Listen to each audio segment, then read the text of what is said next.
今天希腊阿提卡地区由于受到这个极寒的气流芭芭拉的影响，普降大雪，该停课的停课，该停工的停工，好多商店都不开门了。雪停了之后呢，我们全家打算到外面去喂喂野猫。希腊这边的野猫特别多，而且他们也没经历过什么极寒的天气。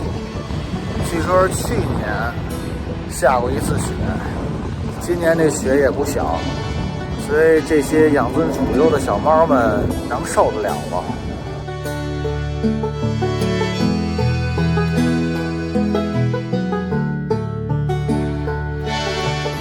它这边气候还是比较暖，所以下的这雪呀，待不住，现在已经化了，都变成水了，弄得路面上还挺泥泞的。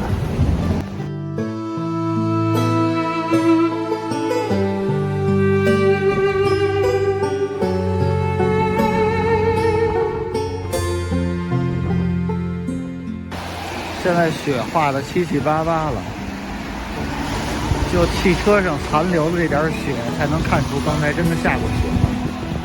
你看我们在到处找猫的时候发现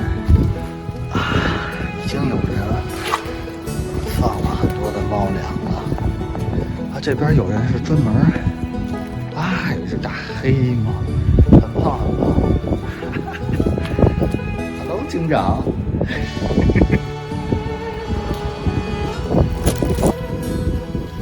我们实际上也是受到当地人的启发。我们有时候经常能在路上看到这人，有的当地的这个希腊人带着一些猫粮，有时候骑着那摩托车，一大袋子猫粮，然后就到各个垃圾桶啊，或者这个偏的地儿，有猫能来的地儿，他们就撒点这个猫粮在那儿。好可爱。这是一个什么政党的一个总部啊？是什么地儿？各种选举的这个传单里边还有这个切格瓦拉的这个头像，看不懂啊。因为总有人喂啊，所以他这儿的猫都，您看野猫都肥嘟嘟的。再加上它这整体的这个气候条件是非常好的，所以呢，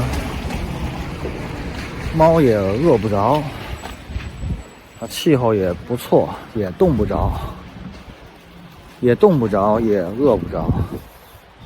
但是就是今年这个极端天气，对于他们来讲是极端天气啊。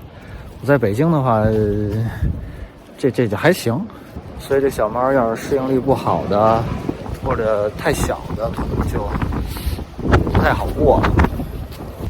希腊人其实还是挺喜欢动物的。您可能也听说过啊，希腊这边的这个猫特别多，野猫到处都是，挺好的。但是也会有一些意外。前一阵垃圾桶后身这儿有一小野猫，特别小，也就1-2个月吧，无家可归了。就当地的好心人呢，给他搭了这个小窝，看得出来呢，非常的用心，里面还铺了东西，让它软和点。每天呢，就给它喂水喂饭。不过，可能还是因为太小了吧，前2天在看到它的时候呢，已经死了，非常可怜。今天我过来呢，给它刨了个坑，打算给它埋了，希望它能去往天堂吧。我给它做了一小墓碑，就埋在他生前的这个小屋旁边。其实大部分希腊人对动物特别好，新闻里就说过有一希腊人踢了一只猫，被罚款罚了2万欧。如果要是逮一鸽子给参了呢，那就得罚5000欧。您要是把狗呢拴在阳台上，让邻居有瞧见了，举报了也得罚款。所以呢，生在这类的动物呢，还是挺幸福的。可是呢，动物之间的竞争呢也是挺残酷的，老幼病残的野猫呢可能就没那么好运了。国内我认识一些爱猫和爱狗的人士，有些呢甚至不惜倾家荡产呢也要喂养这些小生灵。我相信这些人会得到福报的。偶尔呢，我也会给这些好心人捐助一些钱，数额不大，力所能及吧。有时候呢，我就想啊，与其买鱼放生，不如呢救助一些小动物。我觉得这样呢，也许会得到更多的福报吧。最后呢，还是想建议那些想养宠物的朋友，您就别花钱去买宠物了，认领一只无家可归的小生灵嘛，他们一定会和您心灵相通的。好，今天节目就到这儿，谢谢观看，拜。